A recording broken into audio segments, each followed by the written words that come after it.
Hello, it's Jimmy here at O'Reilly's Mobile Mechanics. We have a Ford Ranger here. So we're inside the vehicle here. It's got a ABS issue. Let's start it up.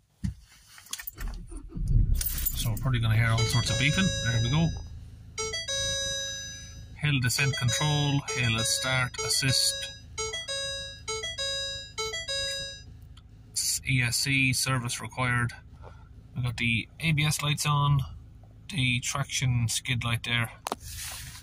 And no, we don't have the brake light on, that's just a handbrake.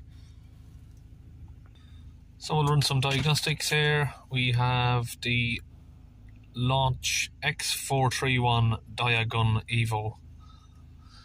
And we're going to search for Ford Europe. Let's go to European Ford Europe.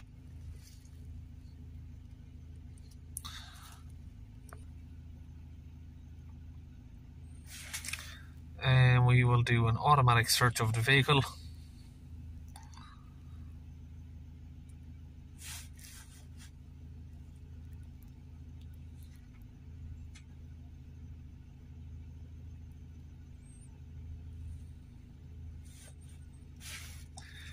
Let's do a system selection, go to ABS.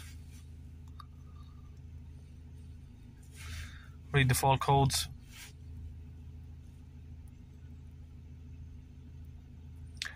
So we've got fault codes here for the front left wheel speed sensor, front right wheel speed sensor, and another code there for the front left as well. So we're in the live data stream here. We're going to tick the speed sensors. Right front, take off the rear one there, we don't need that. And we'll press OK.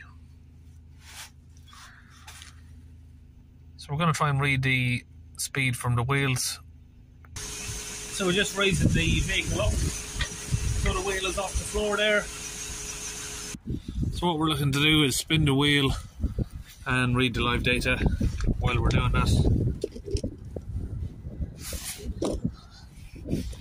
So I'm going to spin the wheel and we're going to see if the live data moves.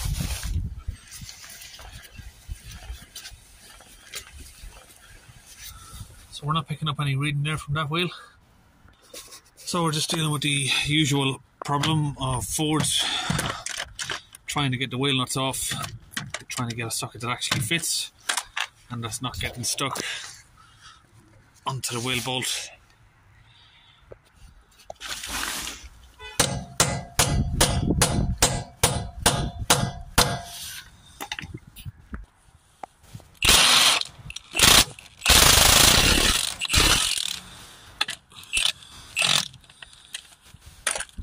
These wheel nuts are an absolute torture.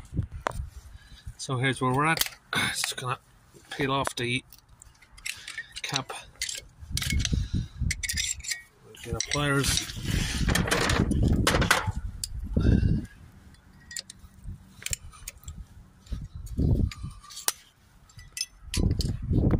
So once we've got the chrome cap off, we can use a 18.5 socket.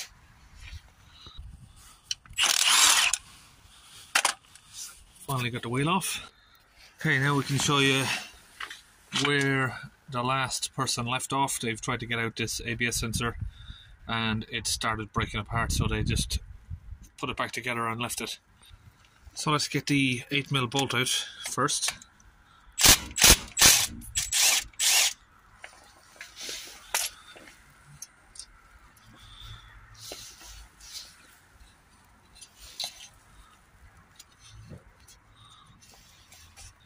Okay, a little bit of wiggling with both hands there. Now we can see what the story is here.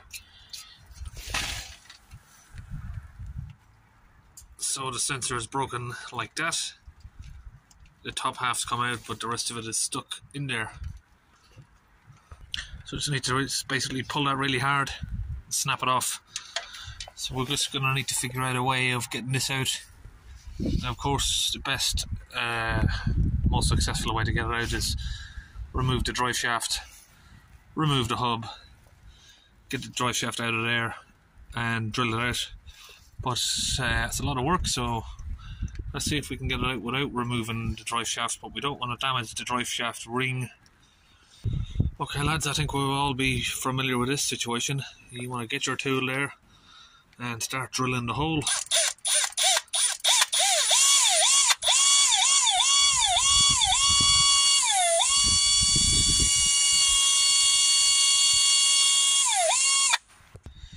Now once you've drilled the hole out a bit and she's opened out a little bit, so we're going to now start screwing it.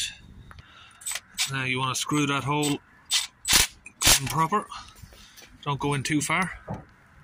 So the idea is I want to try and pull the screw outwards and hopefully pull the sensor with it, but I already gave it a bit of a try there and it's quite stiff, so I'm going to maybe put a little bit of heat around the sensor to sort of soften it up a little bit.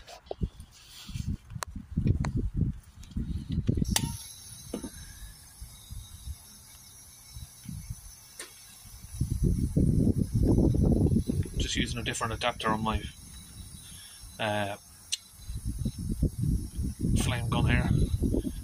Just put the concentrated small controlled flame in the area. Just going to heat up the steel and heat up the sensor a little bit. Now the thing is, doing this, we could soften up the sensor too much and then the screw just comes out, so not sure if it's going to do us make it better or worse. Let's try. So I'm just going to try and lever a pair of pliers onto it.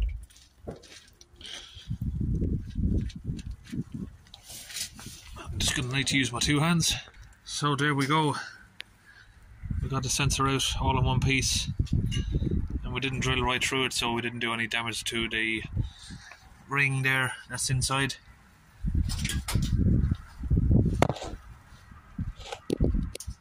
Hopefully the ring is not the ring that's the problem, and it is just a sensor.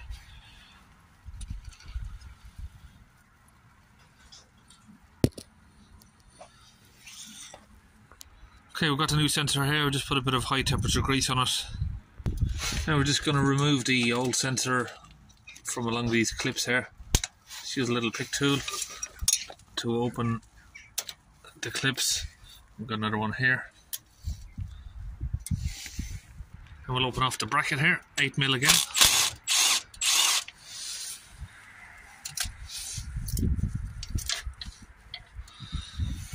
As it just goes into the plug there, we'll just have to unplug it. And we've got another bracket here.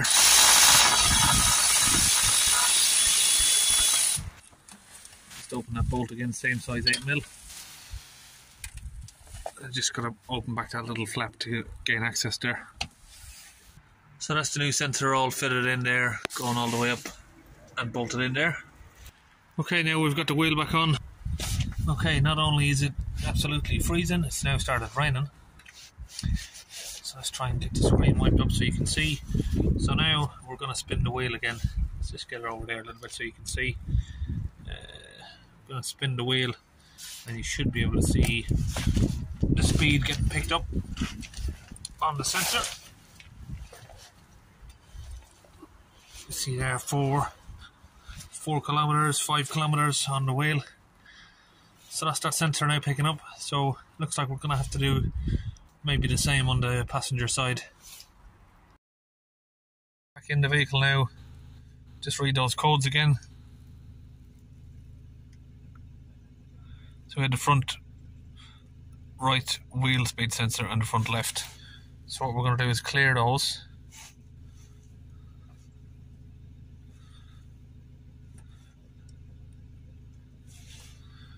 Now we'll take the vehicle for a drive, see what sensors come back. It's a bit of a strange one for you to get both the left and the right sensor faulty at the same time. But we're going to take it for a test drive and hopefully the one sensor's fixed it. But we did have a code for the left sensor too, so if that still chucks up the code, we're going to then do the left one.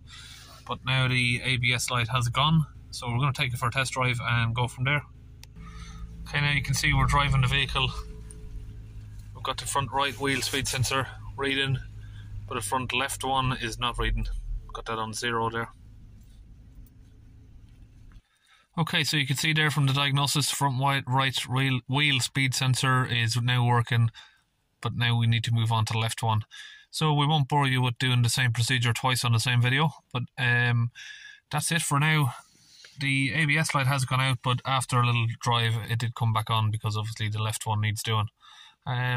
Pretty rare to see two going at the same time, which made me sort of doubt that when I was taking the job on, I was thinking, you know, both sensors failed at the same time. Now, is there some sort of electrical issue or is it just the sensors? But yep, turns out it is just the sensors. So we'll get the next one changed over and that'll be it for this video. And that is the tool there I was using, X431 Diagun Evo.